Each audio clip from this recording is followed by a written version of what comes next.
Dans le cadre de la campagne nationale d'information et de concertation sur l'accompagnement à la fin de vie, dans l'objectif d'une évolution de la loi Claes-Leonetti vers l'euthanasie et le suicide assisté, le grand public a été convié à 3 projections de films au cinéma des Abîmes, le Cinestar.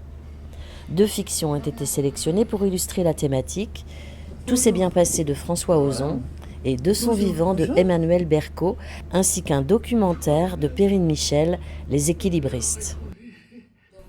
Les professeurs Dominique Fulched et Marcel-Louis Vialard, ainsi que le docteur Marilyn Lachmi et le docteur Sonny Gène, ont été conviés successivement à un échange avec le public, lequel était animé par Sandra Caillet, coordinatrice de Les Régins, et le docteur Corinne Sainte-Luce, directrice adjointe de Les Régins. Vous savez, le patient, c'est pas du tout un patient, c'est un impatient. Ah, c'est du Seuillet. C'est un impatient. Et pourquoi est-ce qu'il est impatient? Parce qu'il suit son idée. Jusqu'au bout, il suit son idée. Et qu'est-ce qui peut empêcher cette idée?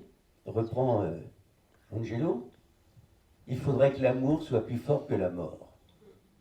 Ça nous met vraiment dans la place, comme vous le dites, madame, de l'accompagnant. Comment est-ce que je peux accompagner au mieux cet être que j'aime? Comment l'accompagner pour lui et pas pour soi?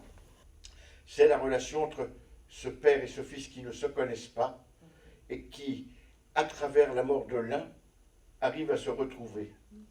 Sur le plan national, une consultation citoyenne a été organisée par le CESE. Harry Alzire a contribué aux travaux de cette consultation citoyenne.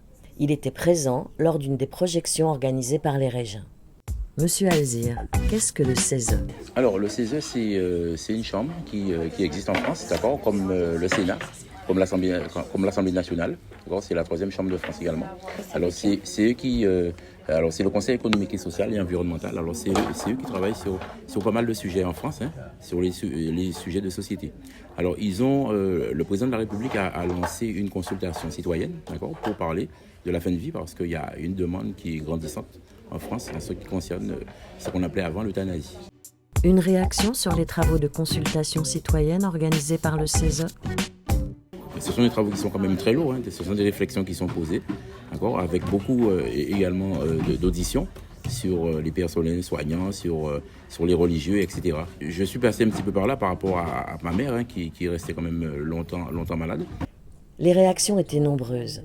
Sur le rôle de la personne de confiance, par exemple, ou encore sur l'intérêt des directives anticipées, la prise en charge de la douleur, l'accompagnement en fin de vie à l'hôpital ou à domicile. À l'hôpital, je vois bien comment ça va se faire, mais dans la vie courante... Est-ce qu'il faut accompagner le suicide assisté? Est-ce qu'il faut le... Voilà, ça c'est pas évident. Mais en tout cas, il faudrait des explications sur les structures qui existent en fait pour accompagner ce thème-là, quoi.